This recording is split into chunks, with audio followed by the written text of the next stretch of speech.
Okay, good evening. We're going to go ahead and get started. This is being recorded and will be available afterwards from our website. I'd like to invite you, to welcome you to Landmarks We Love. As it is the last day of February, we thought that it would be a kind of fun wrap up to talk about the National Historic Landmarks we love. Well, actually, the National Historic Landmarks I love. Throughout the month, we've been having some guest authors write love letters to their favorite historic buildings. You can find those on our website and on social media. And tonight I'm going to give you a little wrap up of the National Historic Landmarks that I love. It is our 40th anniversary. We started in 1982, and throughout this year, we'll be celebrating a look back at what we have done over the last 40 years and also a look towards the future. Just a reminder of a couple deadlines coming up. The deadline to nominate a property to our Pennsylvania at risk list for 2022 is March 9th. This is the 30th anniversary of our Pennsylvania at risk list. So we will be celebrating 40 years of Preservation Pennsylvania and 30 years of at risk this year. Also, if you're in South Central Pennsylvania and are applying to the Louis Appel South Central Pennsylvania Preservation Fund, the deadline for that is March 15th. Throughout the rest of the year, we'll have more webinars. We have our awards coming up in the fall, our at-risk announcement in May, and a couple of special announcements, and hopefully a couple in-person visits if all goes well. I'd like to thank our 40th anniversary Zoom service, sponsored for the year by Bob and Margaret Wallace. We really appreciate their support. We will be offering ideally at least one webinar every month. And so we hope you'll keep checking back to find out what the next one is and join us. So let's get started. I thought I better start with a little bit of a definition about a National Historic Landmark, because there's a lot of confusion using the word landmark. Saying things are a landmark or historic landmark means a lot of things to a lot of people, but a National Historic Landmark is a very specific designation. It's administered by the National Park Service, and I would say it's a step above National Register listing, because one of the things that a National Historic Landmark has that is unique is that it must have national significance. A National Register property can be significant for local or state or national, but a National Historic Landmark must have that national story. Today, there are almost 2,600 National Historic Landmarks in the United States. Pennsylvania has 169. Now, 67 of them are in Philadelphia. So in order to bring a wide geographic sampling, I had to work a little to get enough from other parts of the state, because so many of them are in Philadelphia. So I wrote a book called Historic Pennsylvania, a tour of the top 100 national landmarks. And you might say, why would you choose to write a book about National Historic Landmarks? And I would say, because I was asked to. I never really, I knew what a National Historic Landmark was, but I didn't really have a lot of knowledge about where they all were, what they all were, and what they represented. And then I was approached by a publisher who was doing a series of books about National Historic Landmarks. The Historic New England book had already come out. This is in 2018. And she was looking for someone to write the Pennsylvania book, as well as someone to write the Virginia book. And my name was recommended to her. So she reached out and asked if I'd be interested. I wasn't sure if I was, because I didn't really know that much about National Historic Landmarks, or at least I didn't think I did. And the timeline to do it was really pretty much of a, it was 6 months from the time I signed the contract until everything had to be turned in, the full manuscript and all of the photographs. So it was a furious writing. It was, how did I choose 100 out of 169? Well, I went through every National Register and National Historic Landmark nomination, and I ranked them on an A, B, C, D category. A being super important, very important to include. B being secondary in importance, but an interesting story. C, interesting. D, Maybe if not, if there is a choice not to choose them. When I did the sort of those, I ended up with 100 A's and B's, which made me very happy. Now I did change a couple of them at the end because some of the parameters for being included in this book was that the National Historic Landmark had to be accessible to the public. You didn't have to be able to go inside to visit, but you had to at least be able to see it from the street. So I had to eliminate a couple because they're on private property down private driveways. And I couldn't use any archaeological sites that weren't open to the public, nor was I allowed to do a historic district because it wasn't a specific address. So given all of those parameters, I did complete the book with 100 National Historic Landmarks. And what I learned along the way was that I had actually been to many of the National Historic Landmarks, sometimes some of them multiple times, and that there were some that I had never heard of. And I had to do a intense amount of research in a very short period of time to be able to write a 300 to 500 word description. So let's get started with some of my favorites for tonight. Gray Towers. Richard Morris Hunt designed this large stone mansion for James Pinchot, who was a successful wallpaper merchant, as his summer home. It had 44 rooms and 23 fireplaces. It was here that James was disturbed by the destructive logging practices that were very prevalent in the country, and he encouraged his eldest son, Gifford Pinchot, to consider a career in forestry. Gifford's most important contribution, was his role as a conservationist and a forester. He was an outspoken voice for scientific forestry and the need to treat our natural resources carefully. He used Gray Towers as sort of a learning ground for his work and where he tried out many of his ideas. He also took his 3,000 acres of forest land and planted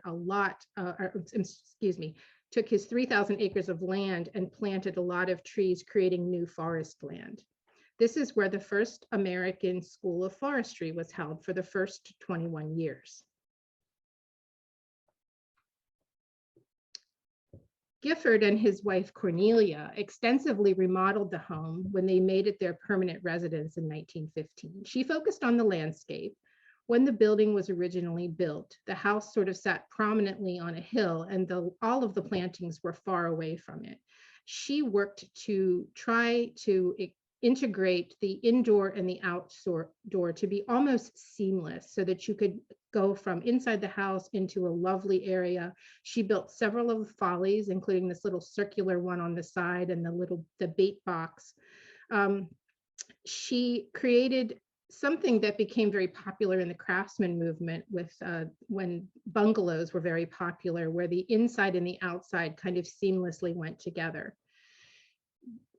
Gifford, for his right, was the first chief of the United States Forest Service and a Pennsylvania governor for 2 terms.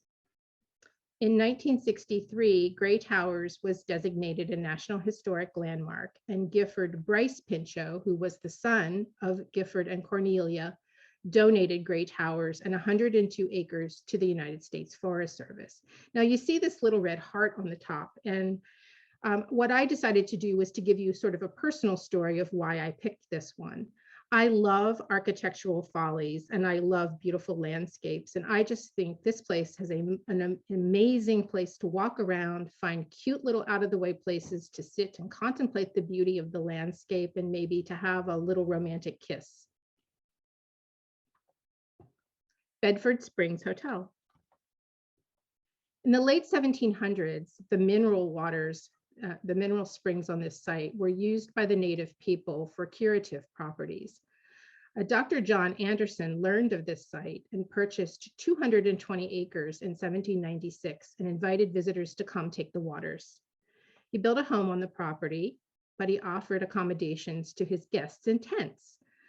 It became very popular. People came to have him make custom prescriptions for his guests based on their needs. And eventually it was so popular that he built the first building in 1806, the Stone Inn. During the 19th and 20th centuries, it was fashionable designation for healing, rejuvenation, cleansing, and it was definitely a place to see and be seen. The continued popularity spurred eventually the construction of about 6 new buildings, all connected together to make what is now known as the resort. They were built of brick and wood and stone, dating from 1806 all the way to 1903, and included various styles, including Greek Revival, East Lake, Queen Anne, Colonial Revival, Italianate, all the way through. It's like a little architectural tour as you look at each of the individual buildings. James Buchanan spent 40 summers here at Bedford Springs, and he used the resort as his summer White House during his term in office. In August 1858, Buchanan received the first transatlantic telegram in the lobby of the Bedford Springs Resort. It was from Queen Victoria, and she was congratulating him on the successful completion of this method of communication. The message took 16 hours to send by Morse code through 2,500 miles of cable. In 1895, one of the first golf courses in the United States was laid out at Bedford Springs. And in 1905, one of the very first indoor pools in the nation was constructed here, using mineral water-fed swimming pool, solarium, and hydrotherapy. In 1923, renowned golf course architect Donald Ross remodeled the 18-hole course. During World War II, a naval radio training facility was operated here from 1941 to 1943, and then it served as an internment camp for captured Japanese diplomats from 1943 to 1945. Post-war, the resort really did not regain its original popularity. It resumed operations mostly as a conference hotel, and finally, in 1986, it closed.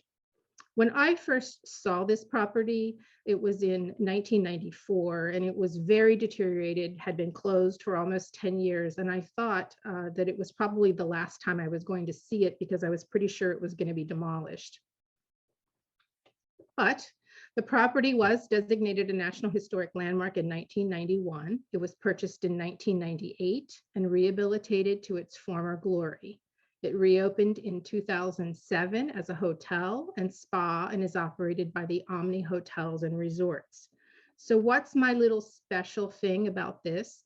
Well, I do a lot of presentations where I show befores and afters. I call it the ooh-ah slideshow, meaning you show the first one with the sad, sad appearance, and then you show the second one with the ah. So the before and after of this swimming pool has always been one of my favorite befores and afters. East Broad Top Railroad. I took a leap of faith when I included this site in the book. It didn't meet any of the criteria for being open to visitors. It hadn't been operating for years, and there was a constant concern that it was going to be sold and scrapped.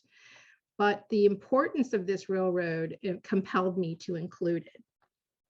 The East Broad Top Railroad and Coal Company is a regional narrow gauge railroad, comprises 33 miles of track, chartered in 1856 and opened in 1873.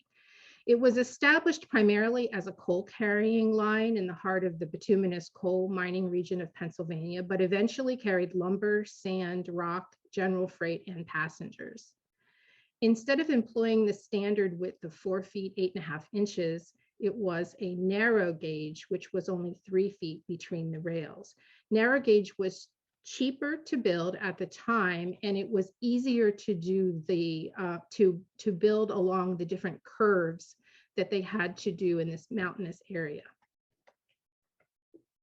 The property includes 6 narrow gauge locomotives built between 1911 and 1920, and a complete belt-driven machine shop, foundry, and blacksmith shop built between 1882 and 1933.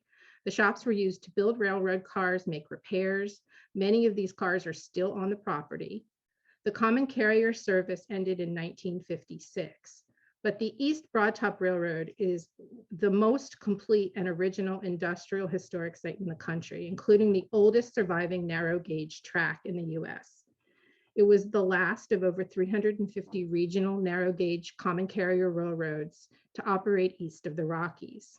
Because it was narrow gauge, the machine shop was and still is vitally important because of making repairs to equipment that doesn't fit the standard width. It was designated a National Historic Landmark in 1964.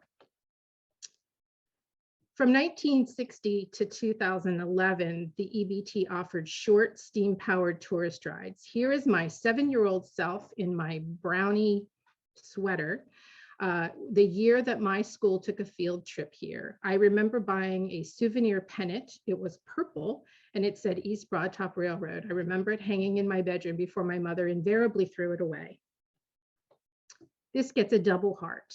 In Preservation, Pennsylvania placed this property on its first PA at risk list in 1992. Since that time, there have been many, many attempts to save it and many, many attempts to be worried that we were going to lose it. Finally, in 2020, a group of investors formed the East Broad Top Foundation and purchased the property.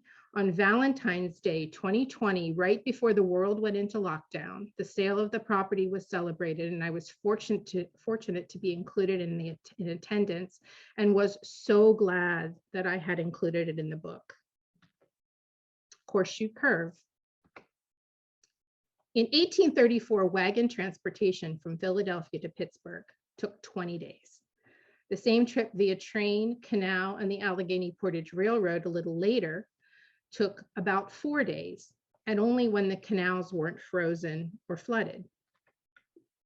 In 1838, a convention came together to figure out a way to build a continuous railroad from Philadelphia to Pittsburgh, and they recommended a route that ran along the Juniata River in the east and the Conemaugh River in the west.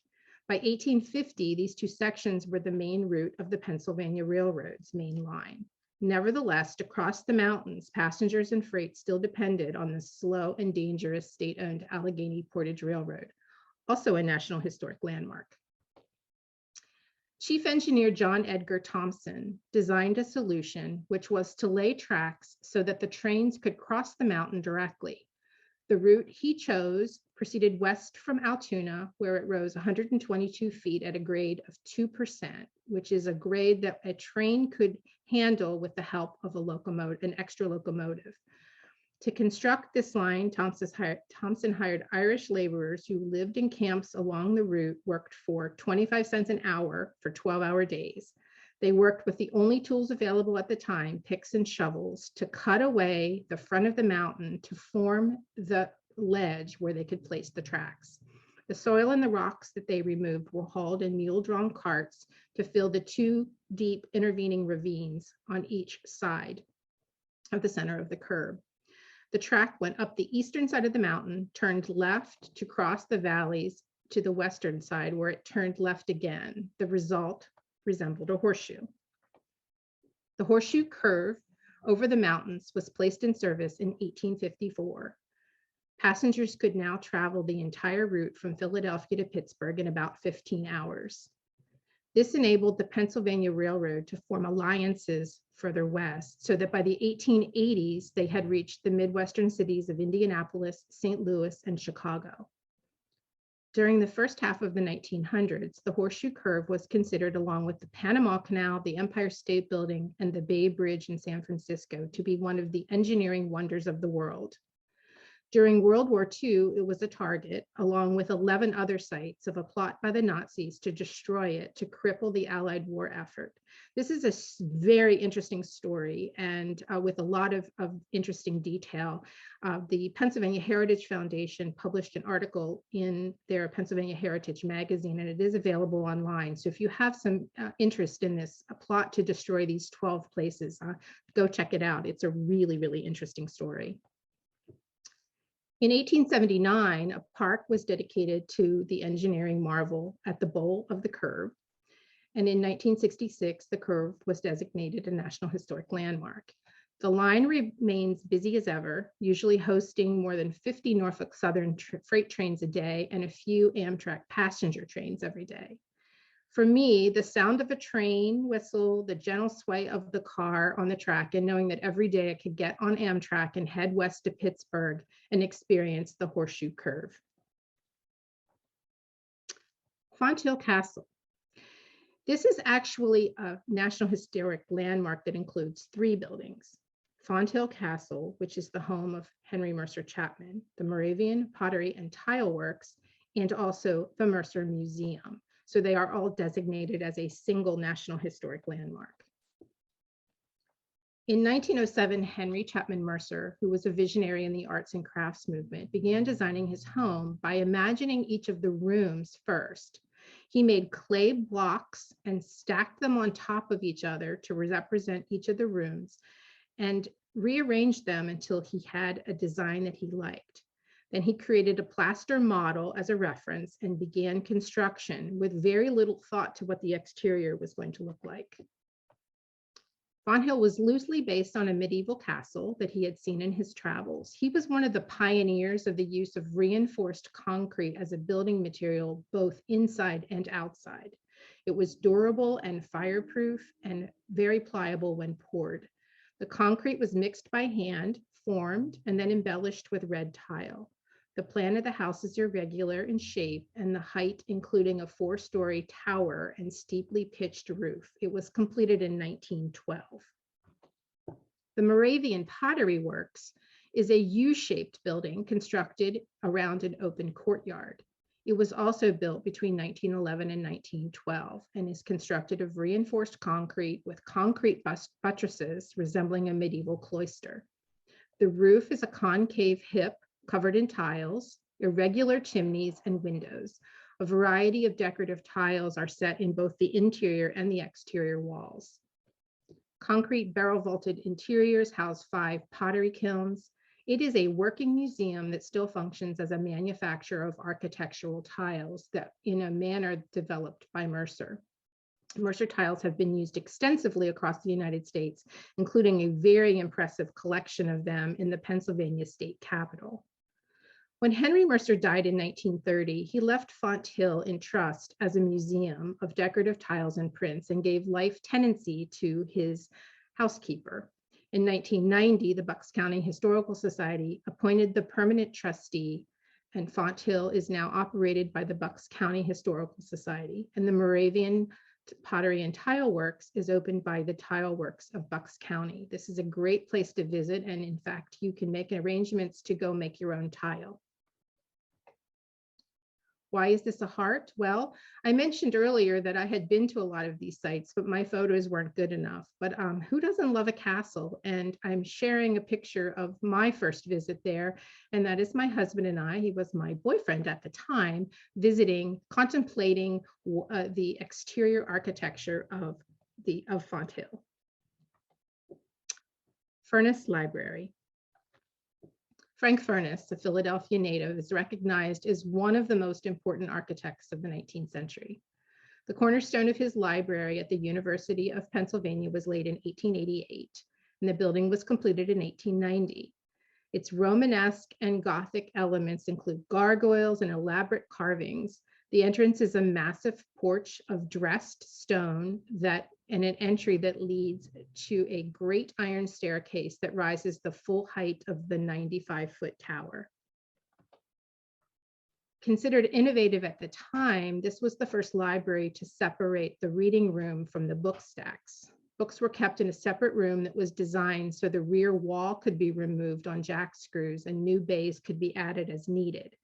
Light flows through the translucent glass floors and a sloping glass roof. Beautiful leaded glass windows are embellished with quotes from Shakespeare and the Greek and Latin classics. These quotes were chosen by Horace Howard Furness, Frank Furness's older brother. He was a Shakespearean scholar and a prominent member of Penn's faculty in the late 19th century. The Furness Library was the first library on the Penn campus. Though it was designed to accommodate decades of collection expansion, the building was overcrowded by the first decade of the 20th century. Over the next 30 years, several major alterations were done and additions were made to accommodate the heavier than expected use and to house various special collections. The Furness Library was designated a National Historic Landmark in 1985. A major restoration was completed in 1990, and the library was renamed the Anne and Jerome Fisher Fine Arts Library to honor the principal donors to the restoration project. Doesn't this just make you smile? This makes me laugh whenever I see it.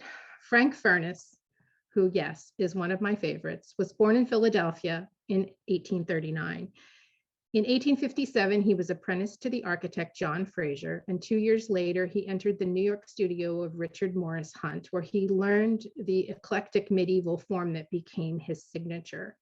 After serving in the Union Cavalry for most of the Civil War, he returned to New York and worked briefly for Hunt before coming to Philadelphia and entering practice.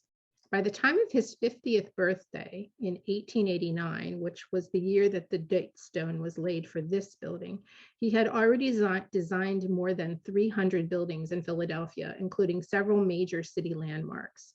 He was also the co-founder of the Pennsylvania Institute of Architects in 1869. Laurel Hill Cemetery was designed by Scottish architect John Noteman in 1836. The Laurel Hill Cemetery was his first known commission, and it launched his career as a nationally renowned architect and landscape gardener. John J. Smith established this large rural, at the time, cemetery outside Philadelphia. He thought it was his civic duty to develop a cemetery that would accommodate the increasingly large population of Philadelphia. At a time when American cities suffered from crowding, disease, and scarcity of public space, cemeteries like Laurel Hill offered a reprieve. They were treated almost like parks. Originally 32 acres, Laurel Hill was situated atop of a hill overlooking the Schuylkill River. Its romantic landscape and impressive architecture made it a popular tourist attraction for picnics, carriage rides, and sightseeing. It was expanded to 78 acres through the combination of 4 land parcels between 1836 and 1861. A system of winding roads and paths provides access to its 51 sections, guiding visitors past hundreds of mausoleums and monuments. They vary greatly in size and style, displaying Roman and Egyptian themes, Victorian opulence, eclecticism, and the early 20th century's taste for Art Nouveau and revivalism. Philadelphia's elite bought lots in the cemetery and commissioned monuments and mausoleums from the city's best-known artists. The most interesting part of the cemetery is that many of these elaborate monuments are often biographical in design.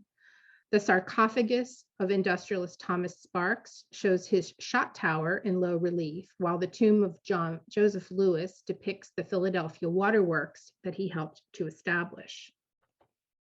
This is William James Mullen, who was a prison reformer.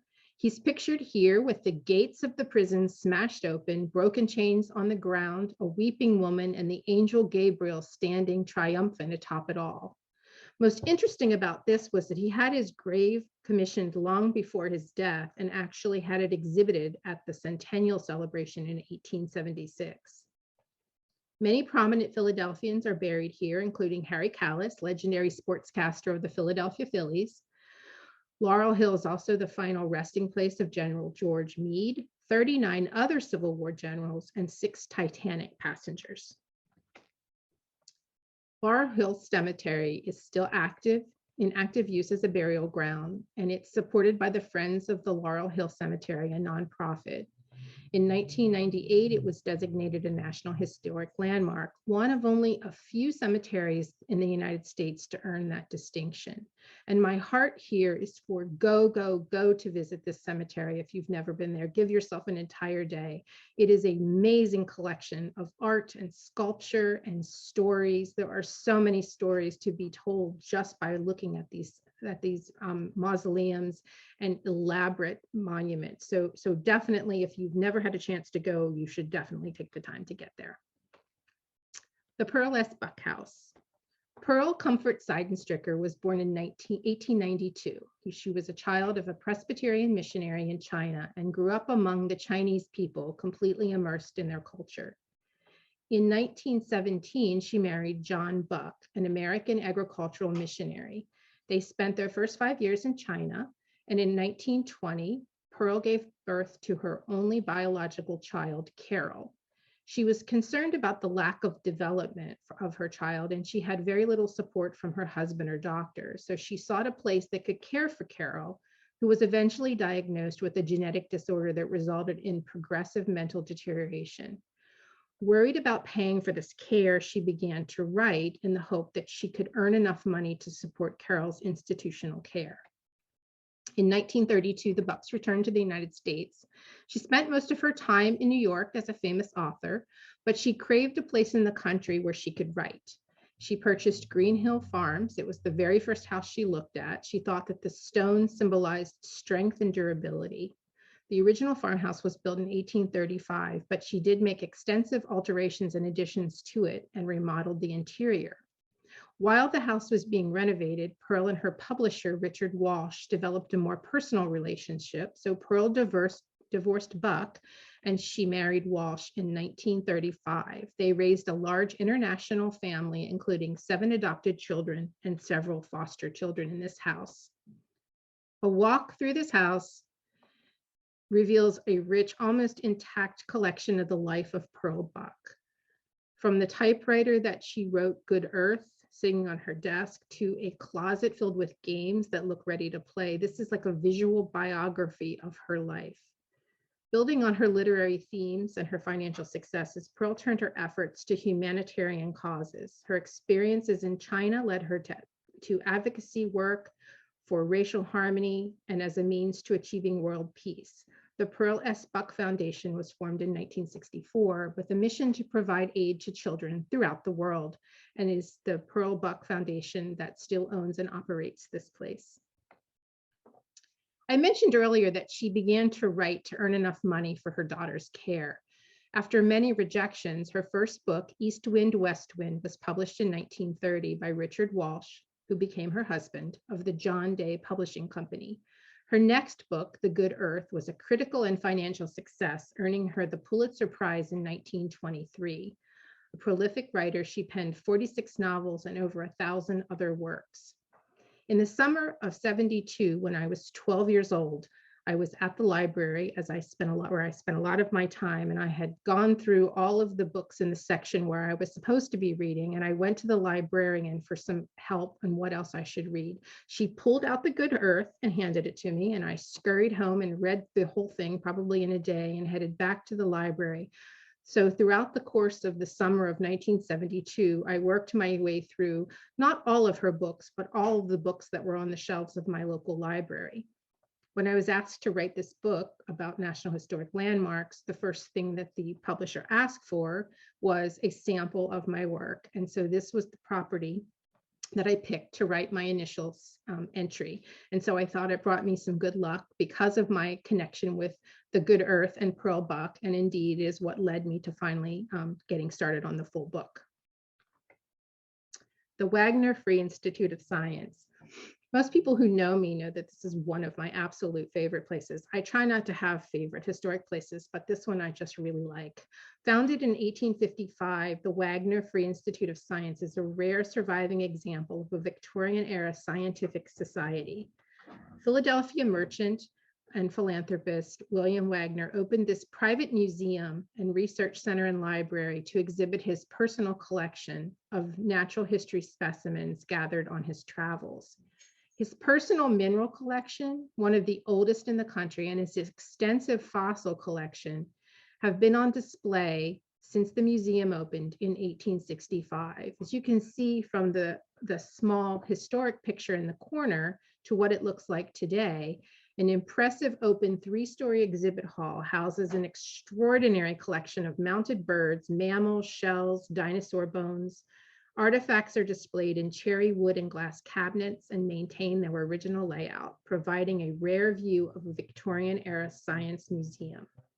The collections are still in active use as a key educational tool of the Institute's free science program and as a resource for scholarly research. Remarkably, the Institute is nearly unchanged from the 19th century. It remains the oldest program devoted to free adult education, and its commitment to preserving the historic integrity of the building and its collection is recognized as a museum of a museum. It was designated a National Historic Landmark in 1990. And my favorite story is that the Institute's commitment to preservation extended to its historic heating system in 2011. The early 20th century steam vapor heating system was state-of-the-art in its day. Patented in 1906, the Brumel vapor system became one of the most extensively used heating systems in residential, commercial, and institutional buildings at the time. The Institute was outfitted with a Brumel heating plant in 1907, and it may be one of the earliest surviving examples of a building where the technology is still operational. When faced with a boiler replacement, a plan was designed to restore the existing system, removing the modifications that were not compatible and introducing a high-performance, high-efficiency boiler and controls. The project reflects the Institute's long-standing commitment to maintaining the historic integrity of its site, and its sustainable practices can be incorporated into a historic building without compromising its preservation standards. For me, having a award application come in for a historic heating system was pretty rare, and the more I read about it and saw the photos, the more excited I got about it. So it just made me love this site even more. Right now, USA Today is doing a poll for the best free museum. It's one of those ones where you have to vote every day for 2 weeks to try to get your favorite one at the top. So if you love the Wagner the way I do, Sabre is going to put the link in the chat, and you can start voting to make the Wagner Free Institute the best museum. Wharton Eschrick House. Recognized as a leader in non-traditional design, Wharton Eschrick's work exemplifies his motto: if it isn't fun, it isn't worth doing.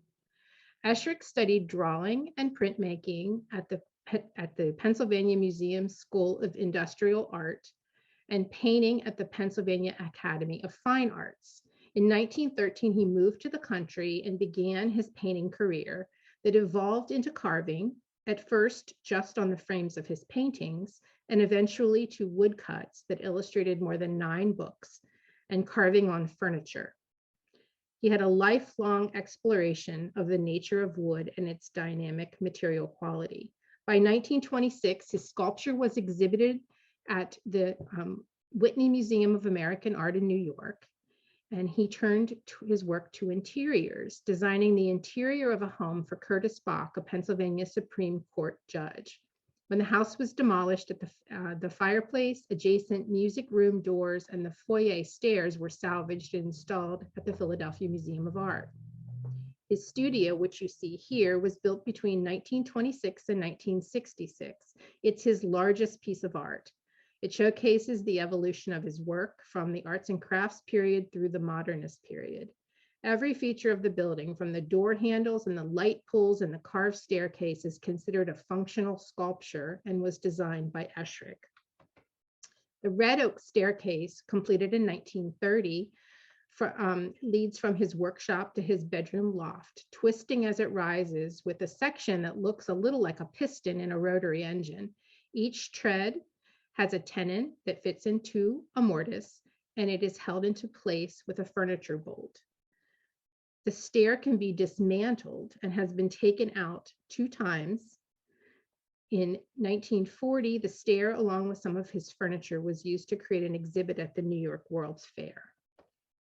Close to his studio is a 1928 German expressionist log garage, and next to it is an unusual collaboration between Eschrick, known for his smooth sculptural lines, and Louis Kahn, known for his angles and geometric shapes.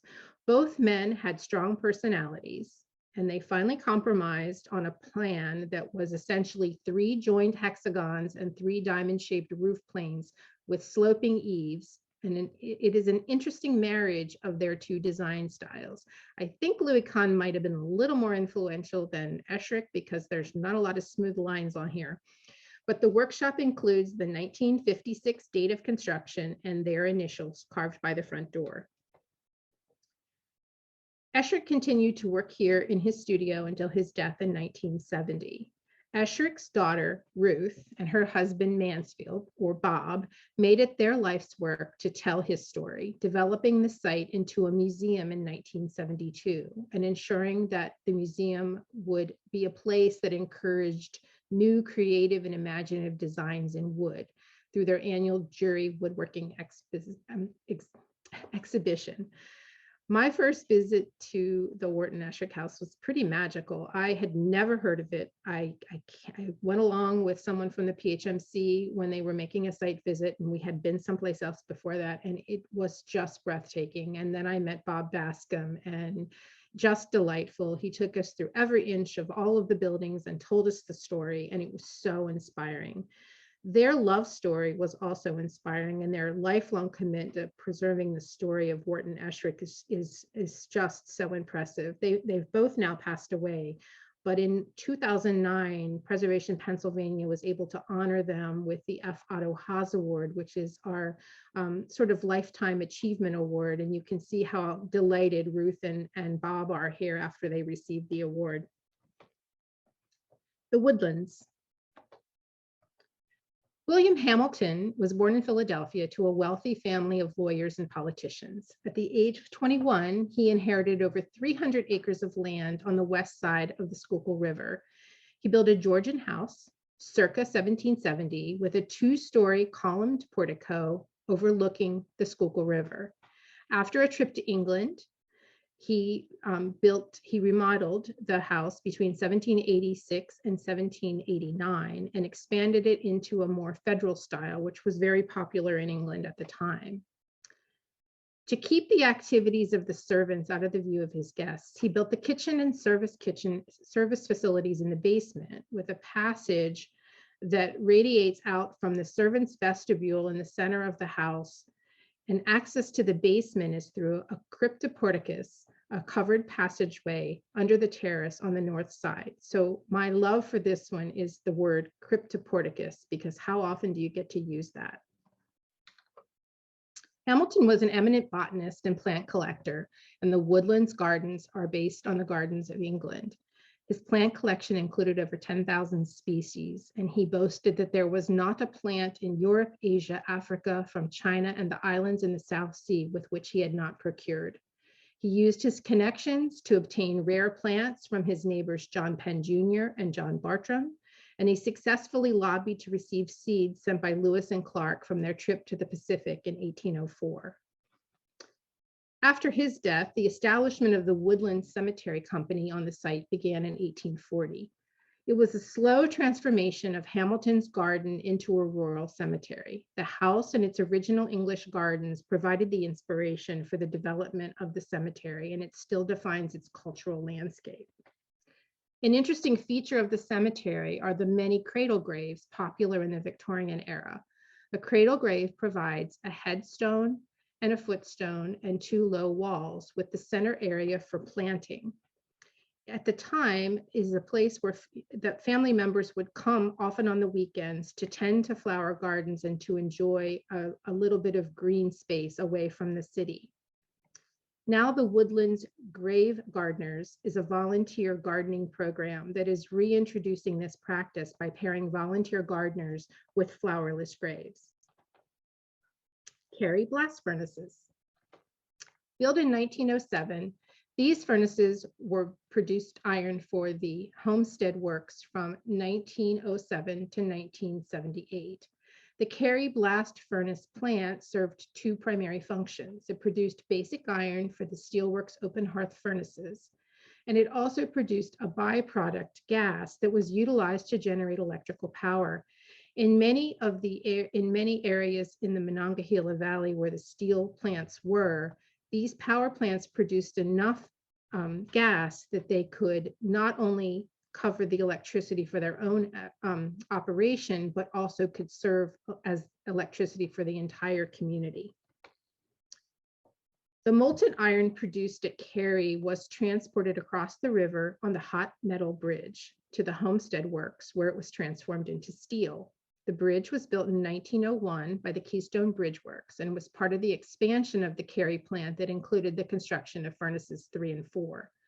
The bridge is composed of a massive Pennsylvania through truss and a smaller Baltimore through truss span. Because of the tremendous load that it had to support, it was constructed of the heaviest structural members and the heaviest span built at the time. The bridge carried 2 rail tracks and a sidewalk. The upstream track transported raw materials, and the downstream hot metal side carried ladle cars filled with molten iron. The bridge provided the only direct link for the hot metal to be transported between the Cary furnaces and the Homestead Steelworks from 1901 until the facility closed in 1978. Although much of the Homestead site was demolished after its closure, the two blast furnaces remained, and the site was irresistible for trespassing and a little graffiti. Eventually, it became the stage for a unique example of an industrial salvage artwork. In 1997, guerrilla artists, as they are known, sneaking into the site over the course of a year, created a 40-foot deer using materials salvaged entirely from the site. Since the sculpture was created as a momentary site-specific art happening, there was little thought given to its permanence, but 15 years later, it was balanced precariously on a deteriorating building and that was beginning to collapse. Art activists and historic preservationists came together to organize a Save the Deer movement that included a funding campaign and a documentary in 2014 to ensure its preservation. The site is owned by the Rivers of Steel National Heritage Area and is being preserved and interpreted. It was designated a National Historic Landmark in 2006. Falling water. Everyone was expecting me to talk about falling water, and I am talking about falling water, but not for the reasons most people think. The partnership between Edgar Kaufman and Frank Lloyd Wright began when Edgar Kaufman Jr. studied with Wright at his studio in Taliesin. Wright's first commission with the senior Kaufman was to design his corner office on the 10th floor of Kaufman's department store in Pittsburgh. In 1934, Wright visited Bear Run and began work on a summer home for the Kaufmans. The Kaufmans' love for Bear Run's rushing waterfalls inspired their architect to imagine a residence cantilevered over the falls. While the Kaufmans expected a home to be situated with a view of the falls, Wright imagined something a little more organic. He positioned it over the falls in a set of stacked groupings of cantilevered concrete trays, each anchored to a central stone chimney. Wright built in furniture and used fluorescent lighting as an aesthetic element, which imitates daylight or is used as indirect light. Structural materials are generally the same on the interior and the exterior. The flagstone paved living room continues to a stair that drops down into a plunge pool under the house and to the outside terrace.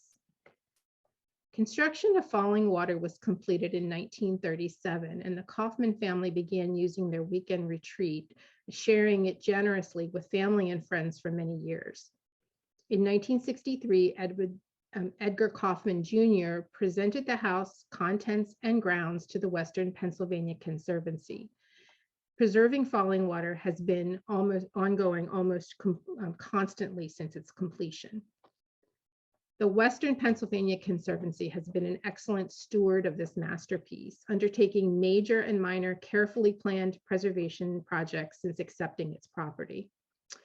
It continues the important practice of monitoring and preserving falling water for future generations. Oops, excuse me. The house is open to the public. I want to thank Clinton Piper for the use of these most beautiful interior photographs.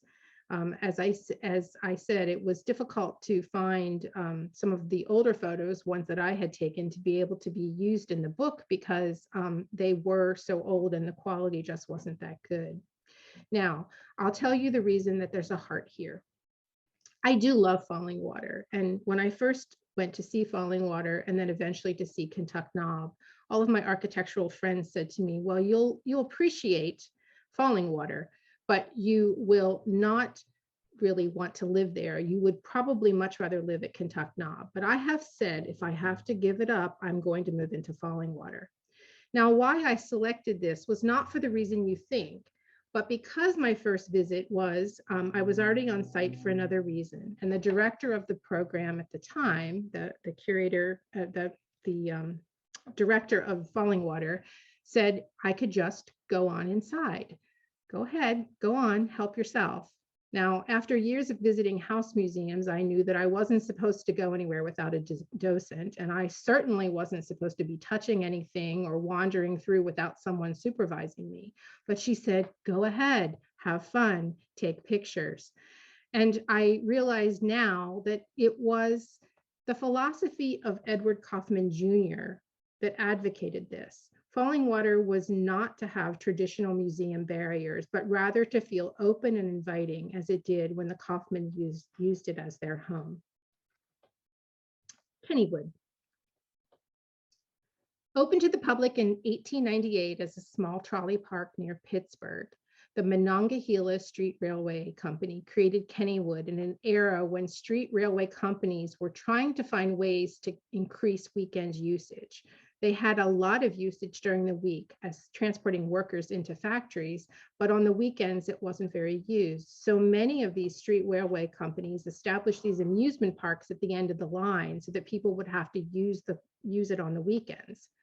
This increased the use of trolley and provided recreation away from the heat and the crowds of the city. The development of Kennywood Park is very similar to many other of these trolley parks that have developed over the years. Buildings, structures, and rides from nearly every era of its history are preserved, while the park continues to update its attractions to remain a popular destination. Kennywood still contains two major buildings that date to the 19th century, a carousel pavilion that has been converted to a restaurant, and the casino, which is a social gathering place at the time that is now the Parkside Cafe. In 1901, the old mill opened, and although it has been modified, it's the world's oldest continuously operating dark water ride. The whip dates to 1918 and is still in use. The carousel, a hand-carved four-row merry-go-round, was installed in 1927 and features 64 horses, 50 jumpers, and 14 stationary, 1 lion, 1 tiger, and 4 chariots. Buildings, structures, and rides throughout the park just take you through a wonderful, wonderful walk-through time. Of the 17 roller coasters built at Kennywood between 1902 and the present, 7 are still operating, including the 1921 Jackrabbit, the 1927 Racer, and the 1968 Thunderbolt. The Jackrabbit was the first Kennywood coaster to use wheels beneath the track, enabling higher speeds, higher than had been possible before. Kennywood has been called the roller coaster capital of the world, and 3 of its coasters, the Jackrabbit, the Racer, and the Pippin, from 1924 that was later converted to the Thunderbolt, have been named landmark rides by the American coaster enthusiasts. Kennywood Park was designated a National Historic Landmark in 1987. And so, yes, I wrote about a place I had never been to. So I had to hope that I was writing about it, in a respectful way. But when I was finally invited to come to Kennywood, it turned out to be my first post-lockdown trip. I drove all the way to West Mifflin and had an amazing tour with the general manager of Kennywood through the entire park before it was open for the summer. They were very busy making repairs to things, and I got a really wonderful tour of the site. And I had actually gone there specifically to talk about the history and preservation of the park, as it was announced that they were going to close 4 rides, one of which was a beloved one that everyone was upset about. And we had a wonderful conversation. And while most people were very skeptical that my visit there had any effect at all, I did recently learn that they are bringing back one of the rides that they had closed, and they were asking for the input from the public on which design were to be used. So even though I didn't get any credit for it, I like to take a little credit that my post-lockdown visit really did make a difference. So what I need to say at this point is support these places. Many of these places are operated by nonprofit organizations. You can show them support, you can donate, you can become members, but most of all, you could visit, show them some love. So what's next? I'd love to do some in-depth study of some of the sites and find out the rest of the story that wasn't included in the original National Historic Landmark nomination. And to maybe work that into a presentation called Beyond the Book. I also discovered a lot of places that I think should be National Historic Landmarks that aren't. And honestly, I'd like to go around and visit all of these places again and take some new photos. So thank you very much for your time tonight. If you have any questions, you can type them in the chat and Sabra will feed them to me. Of course, I am the executive director of Preservation Pennsylvania, but I do have a separate Facebook page that talks about National Historic Landmarks and other fun things that I find. Thank you so much for joining me tonight, and I will turn it over to Sabra for questions. No questions, I guess. No questions. Okay. So thank you so much for coming tonight. This will be recorded, as I said, and will be available afterwards. Please follow us on Facebook and Instagram, sign up for our newsletter. And of course, we do operate completely with the generosity of wonderful folks like you. So we thank you for those of you who made contributions tonight when you registered, and consider becoming a member or supporting Preservation Pennsylvania in its 40th year.